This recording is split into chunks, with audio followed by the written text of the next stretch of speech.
Paul is coming in hot right out the gate. He's not just introducing himself. He's making it crystal clear who he is and who he serves. Paul calls himself a servant, not a superstar. He's saying, I belong to Jesus. I'm set apart for this gospel, this good news God promised way back through the prophets. This isn't some new fad. This is the fulfillment of everything God's been saying since Genesis. Paul hammers home that Jesus is both fully human, from David's family line, and fully God, declared the Son of God with power by the resurrection. That resurrection, that's the proof, the stamp, the receipt that Jesus is who he says he is. And because of Jesus, Paul says we've received grace and a mission to bring people from every nation to obey and trust Jesus. That's not just Paul's job. That's our calling too. He wraps it up by reminding the believers in Rome and us that we're beloved, we're called, we're saints. And then he blesses them, grace and peace from God our Father and the Lord Jesus Christ. That's not just a nice greeting. That's a spiritual reality. If you're in Christ, you're loved, you're called, and you've got God's grace and peace on your life. Don't sleep on that. Si Pablo, isang alipin ni Hesu Kristo, tinawag upang maging apostol, pinili para sa ebanghelyo ng Diyos na ipinangako niya noong una pa sa pamamagitan ng kanyang mga propeta sa banal na kasulatan tungkol sa kanyang anak na si Hesu Kristo na ating Panginoon, na ipinanganak sa binhi ni David ayon sa laman, at ipinahayag na anak ng Diyos na may kapangyarihan, ayon sa espiritu ng kabanalan, sa pamamagitan ng pagkabuhay mula sa mga patay. Sa pamamagitan niya ay tinanggap natin ang biyaya at pagkaapostol, para sa pagsunod sa pananampalataya sa lahat ng bansa, alang-alang sa kanyang pangalan, kabilang sa kanila ay kayo rin na tinawag ni Hesu Kristo, sa lahat ng nasa Roma, minamahal ng Diyos, tinawag upang maging mga banal, biyaya sa inyo at kapayapaan mula sa Diyos na ating Ama, at sa Panginoong Hesu Kristo. Mga taga-Roma 1, versikulo 1 hanggang 7, KJV.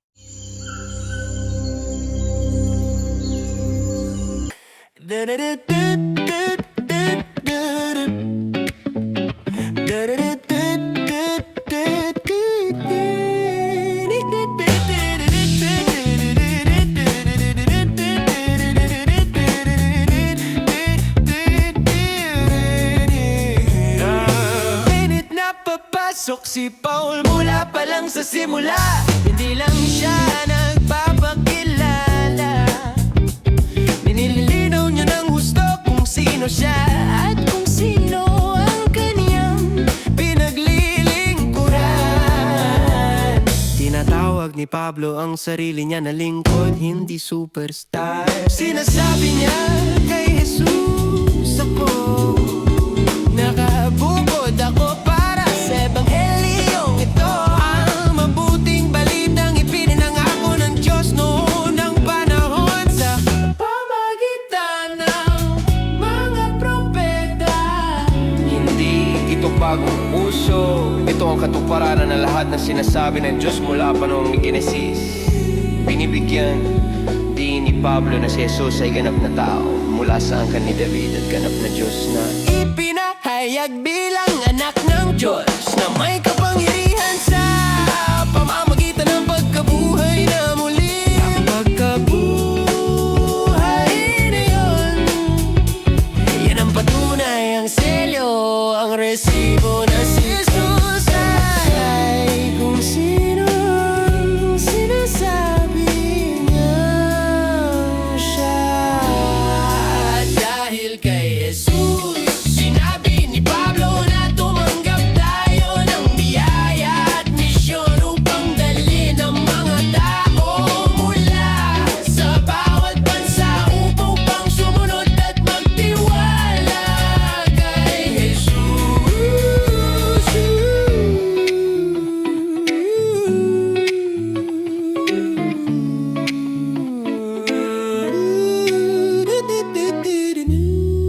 Hindi lang trabaho ni Pablo yan, tawag din yan sa atin. Tinapos na ito sa pagpapaalala sa mga mananampalataya sa Roma. At sa atin na tayo ay minamahal, tinawag at mga banal. At pagkatapos ay binabasbasan niya sila, biyaya at kapayapaan mula sa Diyos na ating Ama. at sa Panginoong Hesukristo. Hindi lang yan magandang pagpatay sa iyang espiritual na katotohanan. Kung ikaw ay nasa kay Kristo, ikaw ay minamahal, pinawag at may biyaya at kapayapaan ng Diyos sa iyong buhay. Huwag mong baliwalain